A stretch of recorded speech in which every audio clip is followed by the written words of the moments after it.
Ponteng sesi parlimen ada hati jatuhkan kerajaan.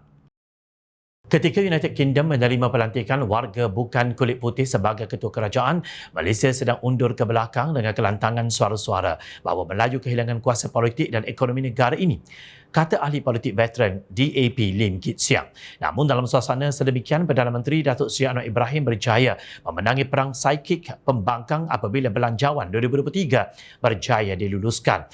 Sementara itu, pembangkang kalah bukan dalam pertempuran tetapi kalah kerana pemimpin mereka walk over, iaitu tidak hadir untuk bertempur. Anehnya, ketidakhadiran yang memalukan itu dipertahankan oleh Timbalan Presiden PAS Datuk Seri Tuan Ibrahim Tuan Man dan Ahli Jawatan Kuasa Majlis Tertinggi Bersatu Datuk Wan Saiful Wan Jan.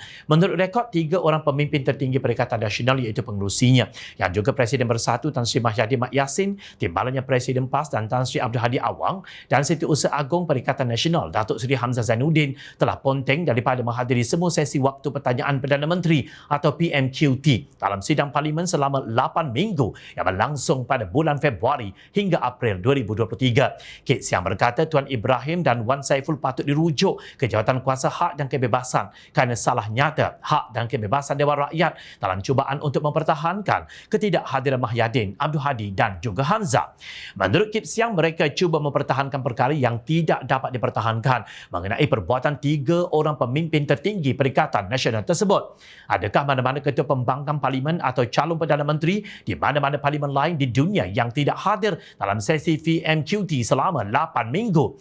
Di House of Commons di United Kingdom, pertembungan di antara Perdana Menteri Rishi Sunak dan ketua pembangkang Keir Starmer adalah perkara rutin. Namun di Malaysia, perkara ini jarang berlaku. Semua orang tahu yang Keir Starmer adalah calon Perdana Menteri, tetapi adakah Hamzah Zainuddin yang merupakan ketua pembangkang juga seorang calon Perdana Menteri? Bidas Kit Siang, beliau menegaskan gabungan bertiga pembangkang yang dibentuk Mahyadin, Abdul Hadi dan Hamzah telah mencipta sejarah parlimen yang buruk kerana ketidakhadiran mereka dalam mana-mana sidang PMQT selama 8 minggu parlimen bersidang. Adakah ada apa-apa sebab untuk ketidakhadiran mereka? Adakah perkara ini merupakan satu tindakan protes mereka terhadap kerajaan perpaduan Anwar? Tidak ada apa-apa sebab melainkan perasaan tidak yakin mereka sendiri apabila berdepan dengan Perdana Menteri ke-10 Anwar Ibrahim, Sidney Kit Siang. Kata bekas penasihat DAP itu, PMQT adalah antara reformasi parlimen utama yang diperkenalkan Anwar dalam sidang parlimen ke-15. Tetapi kelihatan seperti PN menentang pengenalan reformasi sebegini. Kit Siang juga menyelar alasan Tuan Ibrahim yang mengatakan ketidakhadiran pimpinan tertinggi PN tersebut tidak menjadi isu kerana ramai orang salah faham mengenai keperluan untuk hadir ke sesi PMQT pada setiap hari Selasa. Dia berkata semasa PMQT, bukan semua orang berpeluang untuk bertanya kepada Perdana Menteri. Sekiranya Presiden PAS Abdul Hadi Awang hadir sekalipun, dia bukannya boleh bertanya soalan. Hanya mereka yang mengemukakan soalan lisan yang dapat bertanya. Apabila Perdana Menteri sudah menjawab, orang yang sama boleh menanyakan soalan susulan dan bukannya semua orang boleh mencelah, ujar bekas ahli parlimen Iskandar Puteri itu. Antara kedua mereka, Kit Siang melihat Tuan Ibrahim lebih bersalah dalam salah nyata hak dan keistimewaan Dewan Rakyat berbanding Wan Saiful.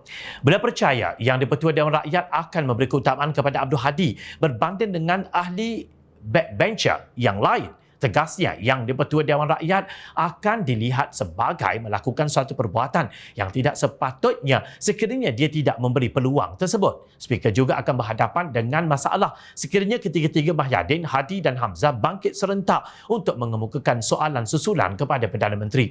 Saya jangka yang ketiga-tiga pimpinan PN ini akan mendominasi sesi PMQT. Sebaliknya, ketiga-tiga gagal untuk menghantar satu soalan sekalipun. Bolehkah mereka jelaskan mengapa? Amat malang sekali apabila ada 2 orang ahli parlimen, Tuan Ibrahim dan Wan Saiful, menyalah nyata urusan perjalanan Dewan Rakyat. Tempelaknya, Peraturan Mesyuarat 80/1 menyatakan yang apa-apa perkara yang menunjukkan menyentuh kuasa-kuasa, hak-hak dan kebebasan majlis hendaklah dirujuk kepada Jawatan Kuasa Hak dan Kebebasan Dewan Rakyat yang kemudiannya akan mempertimbangkan perkara yang dirujuk kepadanya dan memberikan laporan mereka kepada Dewan.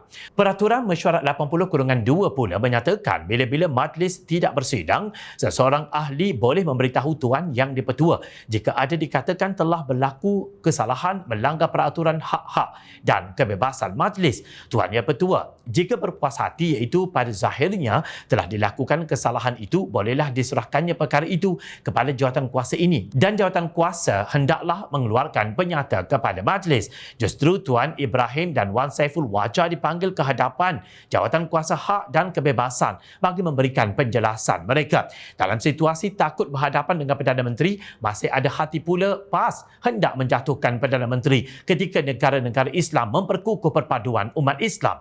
Menurut Pengerusi Pakatan Harapan Terengganu, Datuk Raja Kamaru Bahrain Shah Raja Ahmad, parti yang mengaku sebagai parti Islam di negara ini mendesak untuk menjatuhkan Perdana Menteri Islam yang dipilih rakyat. Dalam masa yang sama, parti tersebut mula mempersoalkan kuasa Jabatan Agama Islam di bawah Raja-Raja Melayu sebagai Ketua Agama Islam. Ahmad Malang, pembangkang yang terdiri daripada majoriti Islam sendiri yang mula mencabar institusi yang menjadi Ketua Agama Islam, tegasnya dalam satu kenyataan dipetik Harapan Daily.